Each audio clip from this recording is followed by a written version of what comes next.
నమస్తే welcome to KK news. నేను శ్రీదేవి. మాజీ మంత్రి విడుదల రజని హైకోర్టును ఆశ్రయించారు. తనకు అరెస్టు చేయకుండా ముందస్తు బెయిల్ మంజూరు చేయాలని కోరుతూ ఆమె ఏపీ కోర్టులో పిటిషన్ దాఖలు చేశారు. సోషల్ మీడియాలో పోస్టులు పెట్టినందుకు తనను వేధించారంటూ కోటి అనే వ్యక్తి ఫిర్యాదు మేరకు కోర్టు ఆదేశాలతో విడుదల రజనిపై కేసు నమోదైన సంగతి తెలిసిందే. అయితే ఈ కేసులోనే ముందస్తు బెయిల్ కోసం విడుదల రజని హైకోర్టును ఆశ్రయించారు. రజని పిటిషన్ పై ఏపీ హైకోర్టులో మంగళవారం విచారణ జరగనుంది.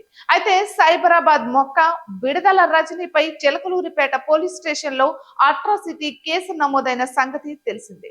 ఇక తెలుగుదేశం నాయకుడు పిల్లి కోటి పిటిషన్ పై హైకోర్టు ఆదేశాల మేరకు చిలకలూరిపేట పోలీసులు మాజీ మంత్రి విడుదల రజనిపై అట్రాసిటీ కేసు నమోదు చేశారు. వైసీపీ అధికారంలో ఉన్న సమయంలో ఐటీడీపీకి సంబంధించి సోషల్ మీడియా పోస్టుల విషయంలో విడుదల రజని ఆదేశాల మేరకు తనను వేధించారని పేర్కొంటూ తెలుగుదేశం నాయకుడు పిల్లి కోటి హైకోర్టును ఆశ్రయించారు. పిల్లి కోటి పిటిషన్ ను పరిశీలించి కేసు నమోదు చేసి చర్యలు చేపట్టాలని హైకోర్టు జిల్లా ఎస్పీకి ఆదేశాలను జారీ చేసింది.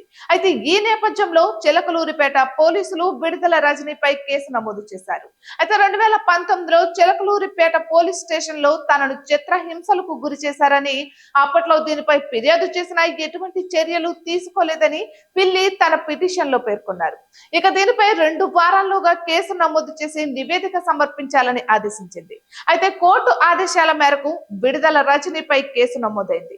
ఆ కేసులోనే ముందస్తు బెయిల్ కోసం విడుదల రజని హైకోర్టును ఆశ్రయించారు. ఇటువంటి మరెన్నో వీడియోస్ కోసం కేకే న్యూస్ తెలుగు ఛానల్ ని సబ్స్క్రైబ్ చేసుకోండి.